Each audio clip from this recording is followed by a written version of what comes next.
Bismillahirrahmanirrahim. Assalamualaikum warahmatullahi wabarakatuh. Pagi hari ini pembahasan kita yakni masih berkaitan dengan masalah hati. Kemarin kita sudah bahas berkenaan dengan hati yang sehat, kemudian hati yang mati. Pagi hari ini adalah pembahasan kita berkenaan dengan hati yang sakit, yaitu tipe hati yang ketiga. Tipe hati yang ketiga adalah hati yang hidup tapi cacat, sama seperti dengan badan. Badan itu ada yang sehat dan juga mati, dan juga badan ada yang sakit. Badan ada yang sakit, ada yang cacat. Hati yang sakit ini memiliki dua materi yang saling tarik-menarik. Ketika ia memenangkan pertarungan itu, maka di dalamnya terdapat kecintaan kepada Allah, keimanan, keikhlasan, dan tawakal kepadanya. Itulah materi kehidupan. Di dalamnya juga terdapat kecintaan kepada nafsu. Jadi di dalam hati yang sakit itu juga terdapat kecintaan kepada nafsu, keinginan dan usaha keras untuk mendapatkannya. Dengki, di dalamnya juga ada dengki, takabur, bangga diri, kecintaan berkuasa, dan membuat kerusakan di bumi. Itulah materi yang menghancurkan dan membinasakan. Ia diuji oleh dua penyeru. Jadi tadi hati ada dua materi yang saling bertolak belakang, dan kemudian dikemukakan oleh beliau yang mulia Al-Imam Al-Allamah Ibnu Qayyim, mengemukakan bahwa di dalam hati yang sakit diuji oleh dua penyeru. Yang satu menyeru kepada Allah dan Rasul-Nya serta hari akhirat, sedang yang lain menyeru kepada kenikmatan sesaat, dan ia akan memenuhi salah satu di antara yang paling dekat pintu dan letaknya dirinya. Ketika dia dekat dengan masalah akhirat, dekat dengan Allah dan Rasul-Nya, merasa nikmat membaca Quran, sering mengaji, berada di majelis taklim, maka dia akan berada pada hati yang hidup, materi kehidupan. Tetapi ketika dia berada pada situasi dan kondisi kesesatan, melakukan kemaksiatan, sombong, takabur, kemudian bangga diri, kecintaan terhadap kekuasaan, berlaku zalim, maka hakikatnya dia berada pada materi yang menghancurkan dan membinasakan. Jadi begitu hati yang sakit. Hati yang sakit ada daya tarik menarik antara kehidupan dan materi yang menghancurkan dan kebinasaan. Jadi sekali lagi, yang perlu diwaspadai adalah materi kehidupan menyeru kepada Allah, Rasulnya serta hari kiamat. Sedangkan materi yang menghancurkan dan membinasakan menyeru kepada kenikmatan sesaat kemudian hancur. Materi yang menghancurkan dan membinasakan lebih condong kepada cinta dan kegiatan keduniawian. Hadirin yang berbahagia, hamba-hamba Allah yang mudah-mudahan selalu dirahmati oleh Allah Subhanahu wa taala. Kemudian beliau yang mulia Al-Imam Al-Alamah Ibnu Qayyim mengemukakan hati yang pertama, yaitu maksudnya hati yang sehat, selalu tawadhu, lemah lembut dan sadar.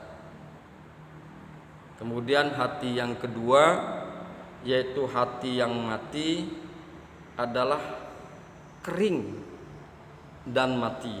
Sedangkan hati yang ketiga, hati yang sakit, ia bisa lebih dekat pada keselamatan dan bisa pula lebih dekat pada kehancuran. Yang kita bahas pada pagi hari ini yaitu berkaitan dengan masalah hati yang sakit, yang mana ia bisa lebih dekat kepada keselamatan dan juga bisa lebih dekat kepada kehancuran. Hadirin yang berbahagia, hamba-hamba Allah yang mudah-mudahan selalu dirahmati oleh Allah Subhanahu wa taala. Kemudian Allah menjelaskan ketiga jenis hati itu dalam firman-Nya, A'udzu billahi minasyaitonir rajim. Wa ma arsalna min qablika mir rasulin wala nabiyyin illa iza tamanna alqasyaitanu fi umniyatihi fayansahullahu ma yulki syaitanu summa yahkimullahu ayatihi wallahu alimun hakim. La yaj'ala ma yulki syaitanu fitnatan lilladzina fi qulubihim maradun wal qasiyati qulubuhum wa innaz zalimina lafi shiqaqin ba'id. Wal ya'lamal ladina utul ilma annahul haqqu mir rabbika fayu'minu bihi fatukhbita lahu qulubuhum wa innallaha lahadil ladina amanu ila siratim mustaqim. Al-Hajj ayat yang ke 52 sampai dengan 54. Dan kami tidak mengutus sebelum kamu seorang rasul pun, dan tidak pula seorang nabi, melainkan apabila dia mempunyai sesuatu keinginan, setan pun memasukkan godaan-godaan terhadap keinginan itu. Allah menghilangkan apa yang dimasukkan oleh setan itu dan Allah menguatkan ayat-ayatnya, dan Allah Maha mengetahui lagi Maha bijaksana, agar dia menjadikan apa yang dimasukkan oleh setan itu sebagai cobaan bagi orang-orang yang di dalam hatinya ada penyakit dan yang kasar hatinya. Dan sesungguhnya orang-orang yang zalim itu benar-benar dalam permusuhan yang sangat. Dan agar orang-orang yang telah diberi ilmu meyakini bahwa Al-Quran itulah yang hak dari Tuhanmu, lalu mereka beriman dan tunduk hati mereka kepadanya. Dan sesungguhnya Allah adalah pemberi petunjuk bagi orang-orang yang beriman kepada jalan yang lurus. Itulah kira-kira terjemahan daripada Al-Hajj ayat 52 sampai dengan 54. Hadirin yang berbahagia, hamba-hamba Allah yang mudah-mudahan selalu dirahmati oleh Allah Subhanahu wa taala, bahwa di dalam ayat tersebut Al-Hajj 52 sampai 54, Allah membagi hati menjadi 3 macam. 2 hati terkena fitnah dan 1 hati yang selamat. 2 hati terkena fitnah dan 1 hati yang selamat. 2 hati yang terkena fitnah adalah hati yang di dalamnya ada penyakit, dan hati yang keras, yakni hati yang mati.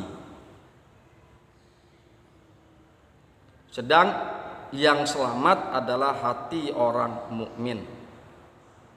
Yang satunya adalah hati yang selamat, yakni hatinya orang-orang yang beriman, yang merendahkan dirinya kepada Tuhannya. Dialah hati yang merasa tenang dengannya, tunduk, berserah diri serta taat kepadanya.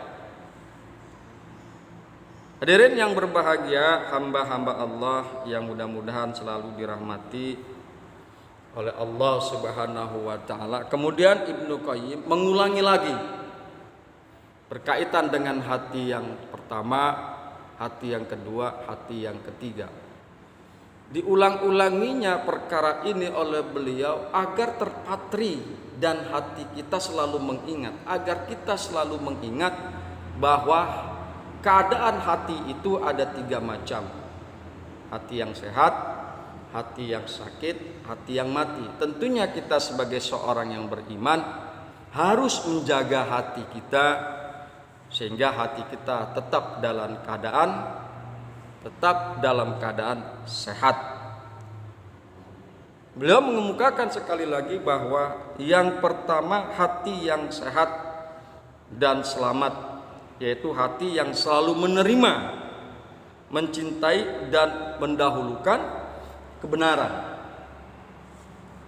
Pengetahuannya tentang kebenaran benar-benar sempurna, juga selalu taat dan menerima sepenuhnya, menerima apa yang menjadi ketentuan Allah dan Rasulnya, baik itu ketentuan yang menyenangkan ataupun ketentuan yang kurang menyenangkan. Jadi semua ketentuan Allah dan Rasulnya diterima oleh orang-orang yang memiliki hati yang sehat, yaitu hatinya orang-orang yang beriman. Yang kedua adalah hati yang keras. Di dalam Al-Hajj ayat 52 dan sampai 54 disebutkan di sana adalah hati yang keras, yaitu yang tidak menerima dan tidak taat pada kebenaran. Itulah hati yang mati. Itulah hati yang mati. Tidak mau menerima kebenaran. Siapapun yang memberikan kebenaran, pasti dia tidak akan mau menerima. Oleh karena itu dia pasti akan menolak dinul Islam. Ya. Dan dia tidak akan pernah mau tunduk dan taat kepada Allah dan Rasulnya. Kemudian yang ketiga adalah hati yang sekali lagi kita bahas, yaitu hati yang sakit. Hati yang sakit, jika penyakitnya sedang kambuh, maka hatinya menjadi keras dan mati. Hatinya menjadi keras dan mati. Dan jika ia mengalahkan penyakit hatinya, maka hatinya menjadi sehat dan selamat. Nah, inilah hati yang sakit. Ada dua kekuatan, dua magnet yang saling tarik-menarik di dalam hati yang sakit. Ada dua materi yang saling tarik-menarik di dalam hati yang sakit. Antara materi kehidupan dan materi yang menghancurkan dan membinasakan. Hadirin yang berbahagia, hamba-hamba Allah yang mudah-mudahan selalu dirahmati oleh Allah Subhanahu wa taala. Kondisi hati yang sakit, sekali lagi diulangi, yang pertama adalah dekat pada keselamatan dunia dan akhirat. Ya. Dekat kepada keselamatan dunia dan akhirat. Artinya ketika dia menjalankan kehidupan dunia, dia berpegang pada nilai-nilai yang diajarkan oleh Allah dan Rasulnya. Keselamatan di dunia. Oleh karena dia memegang nilai-nilai yang diajarkan oleh Allah dan Rasulnya, maka dia selamat dalam kehidupan di dunia dan juga selamat dalam kehidupan akhirat. Kondisi yang kedua pada hati yang sakit adalah bahwa dekat pada kehancuran. Dekat pada kehancuran, baik itu kehancuran dunia maupun kehancuran akhirat.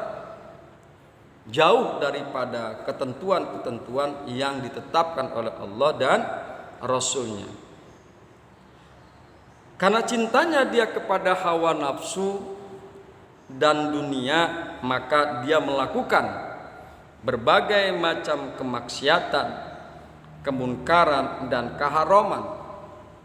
Maka yang timbul adalah kehancuran untuk dirinya dan juga untuk orang lain. Kehancuran untuk dirinya bisa kita berikan gambaran berkaitan dengan perilaku dirinya yang suka sekali mengumbar maksiat. Yaitu dulu kita pernah rame dengan penyakit AIDS atau HIV. Adalah penyakit ini diakibatkan adalah salah satu bentuk kehancuran yang disebabkan oleh hati yang sakit, yang mengumbar hawa nafsu dan menyalurkan syahwat seks kepada pelacur lonte yang berganti-ganti dan berganti-ganti pasangan. Karena dia senang melakukan hal itu, kemaksiatan seperti itu, maka timbullah di dalam dirinya satu penyakit yang sangat mematikan, yaitu HIV AIDS. Ini kehancuran untuk dirinya. Ada juga kehancuran yang disebabkan oleh hati yang mati, hati yang hancur dan membinasakan dalam skala yang lebih luas lagi, skala yang lebih banyak lagi menimpa korbannya.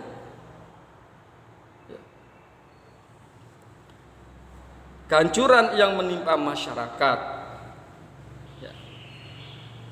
Hadirin yang berbahagia, hamba-hamba Allah yang mudah-mudahan selalu dirahmati oleh Allah Subhanahu wa taala. Kehancuran yang lebih luas lagi. Hancurnya suatu masyarakat atau suatu negara pun dapat disebabkan karena hati yang sakit. Hancurnya suatu masyarakat, hancurnya suatu bangsa dan negara dapat juga disebabkan karena hati yang sakit. seorang pemimpin negara yang rakus dan tamak terhadap dunia dan kekuasaan serta zalim akan menimbulkan kehancuran pada masyarakatnya, bangsanya, dan negaranya. Jadi hatinya seorang pemimpin tersebut sakit.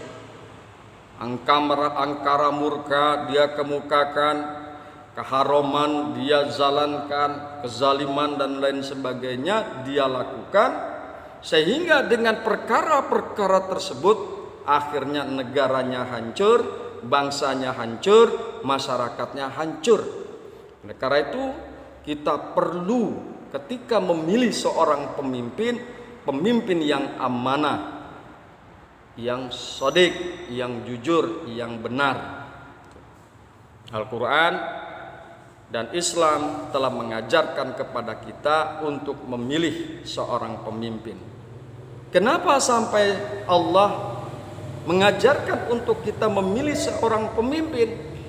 Karena agar kita tidak hancur, masyarakat kita tidak hancur, agar negara dan bangsa kita tidak hancur, dan agar syariat Islam dinul haq ini terus bisa berjalan tanpa ada halangan, tanpa ada kendala. Hadirin yang berbahagia, hamba-hamba Allah yang mudah-mudahan selalu dirahmati oleh Allah Subhanahu wa taala. Kemudian apa yang diperdengarkan oleh setan dari kata-kata dan yang dibisik-bisikannya dari berbagai keraguan-raguan dan syubhat adalah merupakan fitnah terhadap dua hati tersebut, yaitu terhadap hati yang sakit dan terhadap hati yang mati. Adapun hati yang hidup dan sehat, maka dia tetap segar. Ia selalu menolak berbagai ajakan setan itu. Ia membenci dan mengutuknya, membenci setan dan mengutuknya. Itulah hati yang sehat. Dan ia tunduk pada kebenaran. Hati yang sehat akan tunduk kepada kebenaran.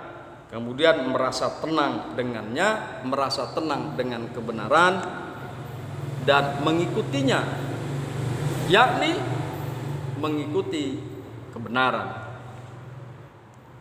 Kemudian ia mengetahui kebatilan, apa yang dibisikkan oleh setan. Jadi hati yang sehat itu mengerti, memahami tentang kebatilan-kebatilan yang ditimbulkan, yang diucapkan dan dibisikkan oleh setan. Dengan asbab dia mengetahui perkara-perkara tersebut, maka dia akan selalu menjauhi kebatilan. Karena itu iman dan kecintaannya pada kebenaran dan kebaikan semakin bertambah. Sebaliknya, ia semakin mengingkari dan membenci kebatilan. Dia semakin mengingkari dan membenci kezaliman, kemaksiatan, dan keharuman. Hati yang terfitnah dengan bisikan-bisikan setan akan terus berada dalam keraguan, yaitu hati yang mati, hati yang sakit akan terus berada dalam keraguan. Sedang hati yang selamat dan hati yang sehat tidak pernah terpengaruh dengan apapun yang dibisikkan oleh setan. Hadirin yang berbahagia, hamba-hamba Allah yang mudah-mudahan selalu dirahmati oleh Allah Subhanahu wa taala. Itulah kajian kita pada pagi hari ini. Mudah-mudahan kita bisa selalu berada dan selalu memelihara hati kita, sehingga hati kita dalam kondisi selamat dan dalam kondisi sehat. Mudah-mudahan bermanfaat. hadanallahu wa iyyakum ajmain. Assalamu alaikum warahmatullahi wabarakatuh.